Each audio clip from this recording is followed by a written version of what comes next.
I wasn't supposed to notice her. At least not like that. She came into the small repair shop on a Tuesday afternoon, the kind of day that felt half asleep.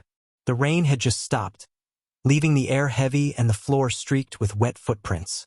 I was wiping grease off my hands when I heard the soft click of her heels.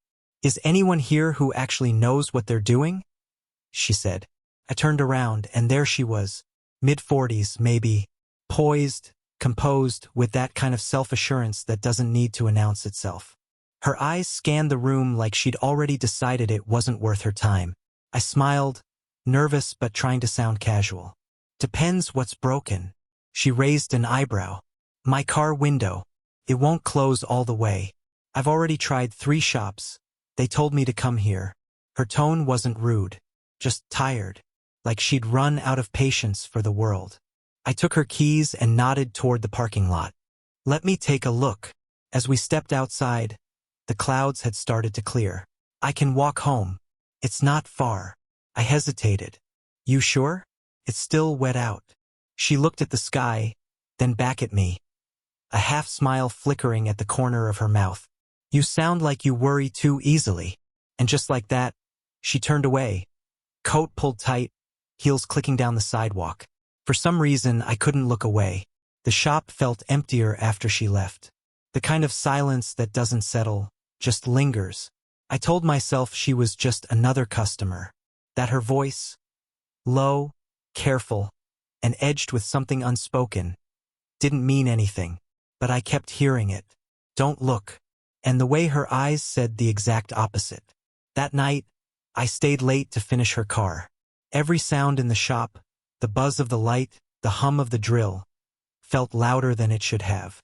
I tried not to think about her, but every now and then, I'd catch myself glancing at the window, half expecting her silhouette to appear in the glass. She didn't. Of course she didn't. Still, when I locked up and walked home under the orange streetlights, I could almost hear her voice again. Soft, deliberate, impossible to ignore.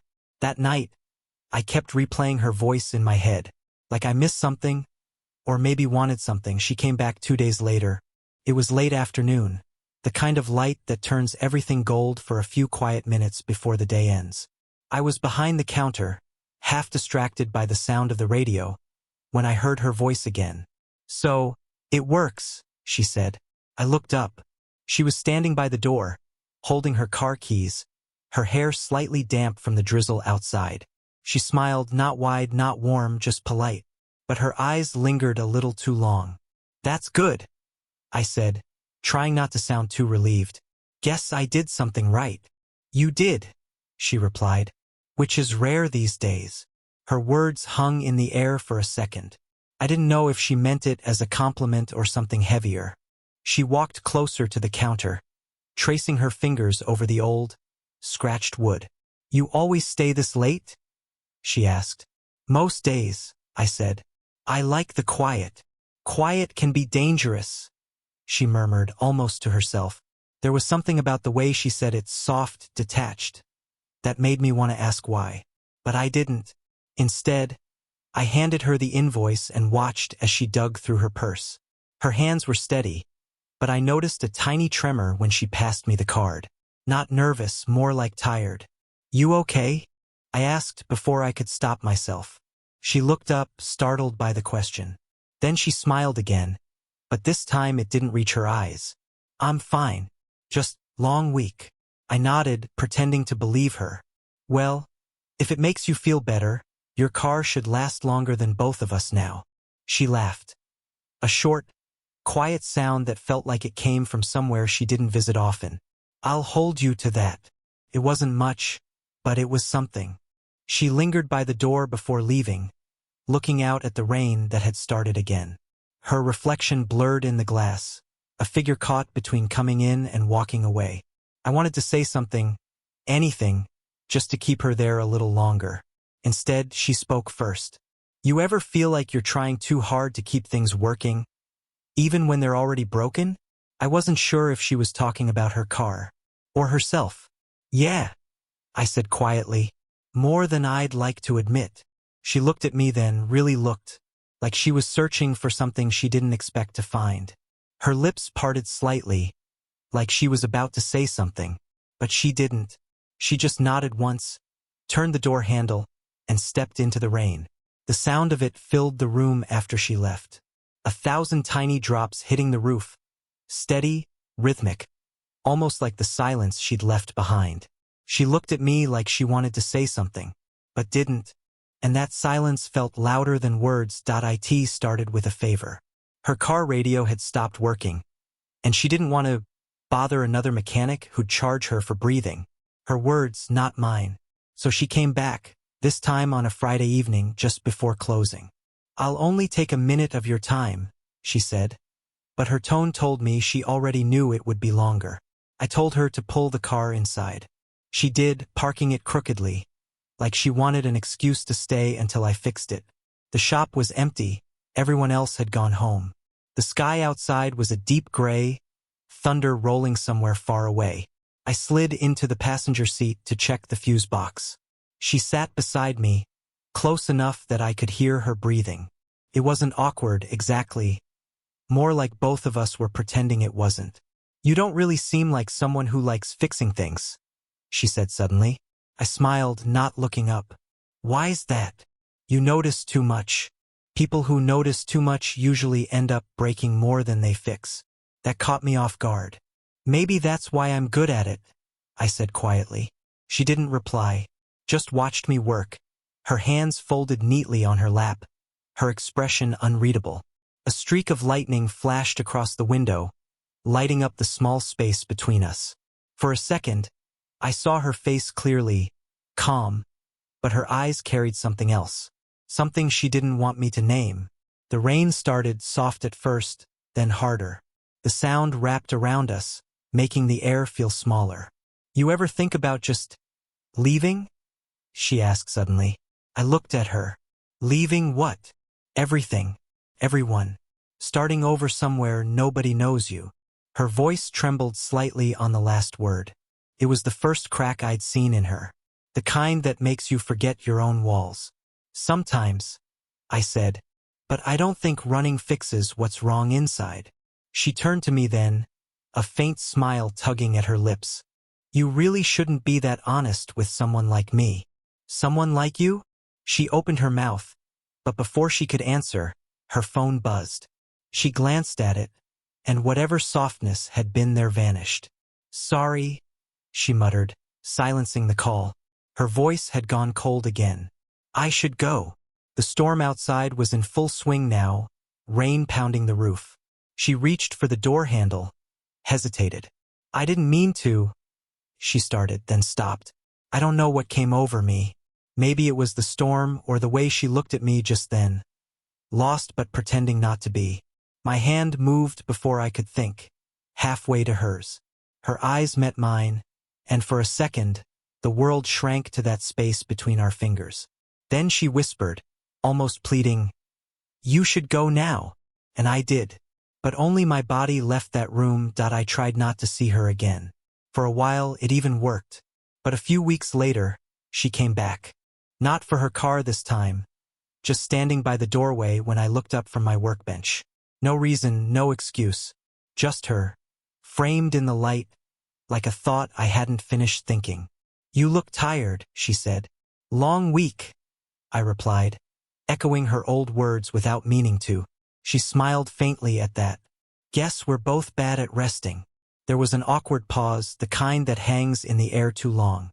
I wiped my hands on a rag and leaned back against the counter, unsure what to do with my eyes.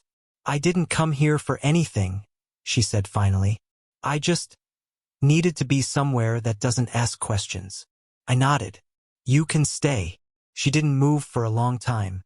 Then she walked over, slow, deliberate, like every step was a decision. She stopped across from me, close enough that I could see the faint line of tiredness around her eyes. "You ever feel like you're becoming someone you don't recognize?" she asked softly.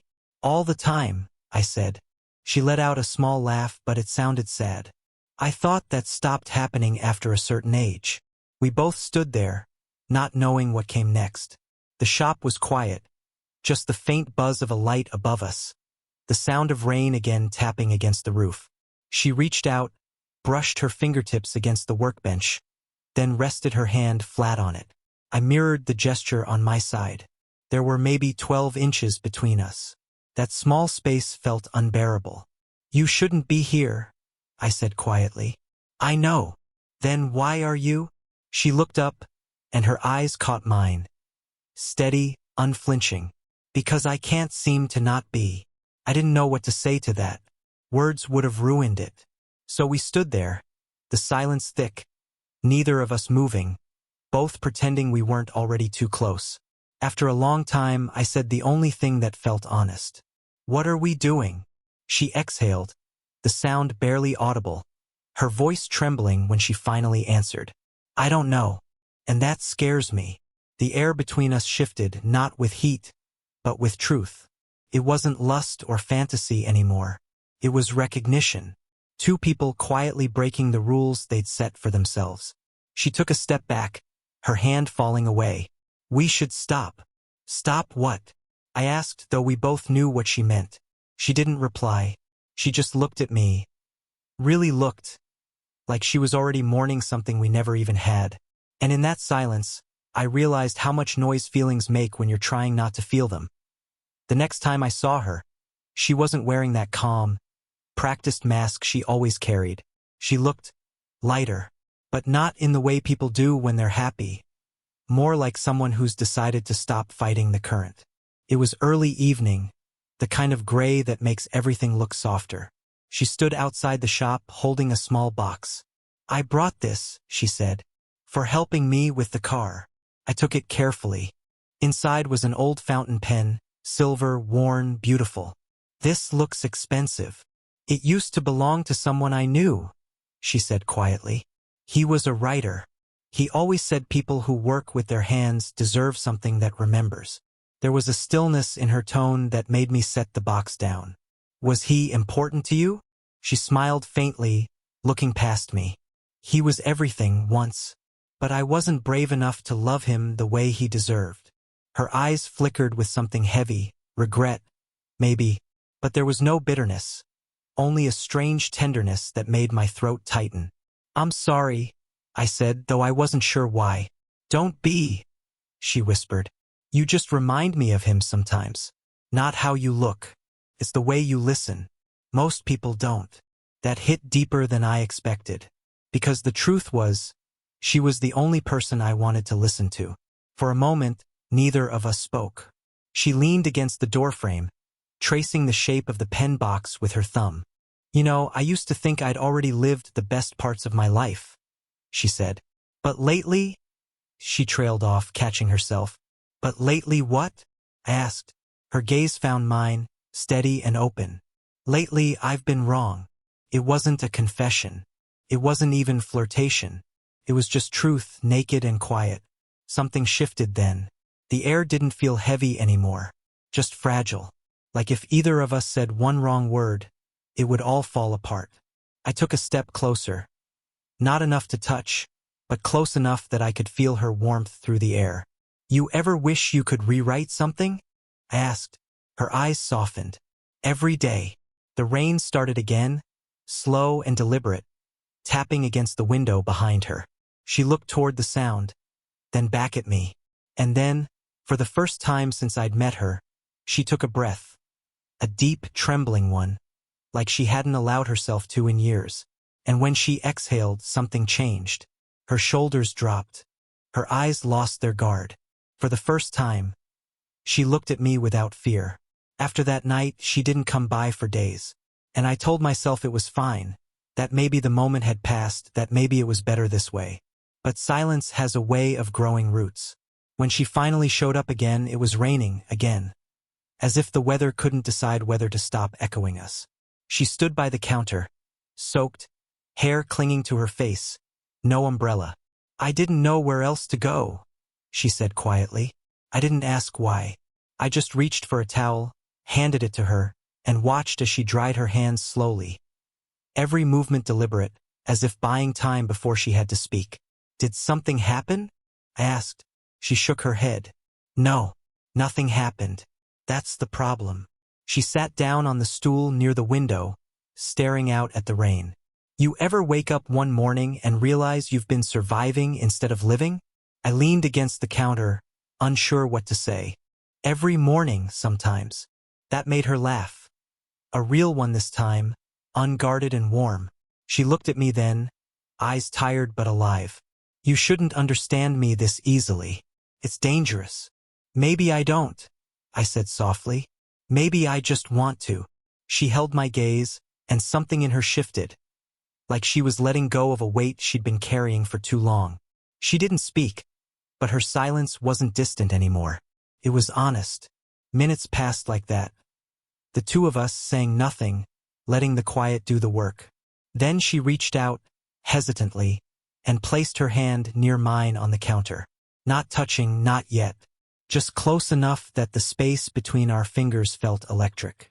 I could hear her breathing steady, but deeper now. You don't have to fix me, she said. I'm not trying to, I whispered. I just don't want you to leave broken.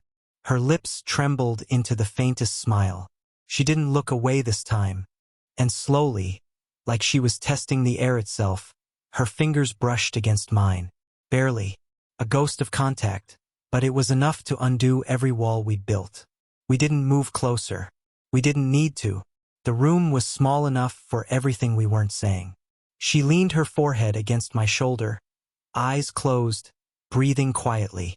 And I didn't speak. I didn't dare. For the first time, there was no pretending left, no restraint, no roles. Just two people standing still in a world that kept moving too fast. She didn't say she loved me, but she let her guard down, and that was louder than any I love you ever could be. It's been months since that night. The world went on, as it always does, pretending nothing remarkable had happened.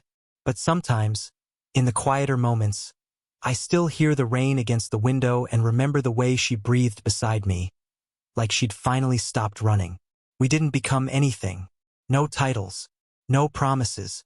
No ending that fit into a story someone could easily tell. She still comes by, sometimes. Not often. Just enough to remind me she's real. She'll drop off something small. A book she said I'd like, or a coffee she pretends was on the way. We talk about ordinary things, broken engines, late nights, movies we'll never watch. But underneath it all, there's something unspoken that hums quietly between us, like an old song neither of us wants to finish. The shop feels different now. Maybe it's her, or maybe it's me. There's a kind of peace in the space she left behind. Not emptiness, but clarity. Like the silence she taught me to sit in finally stopped feeling heavy.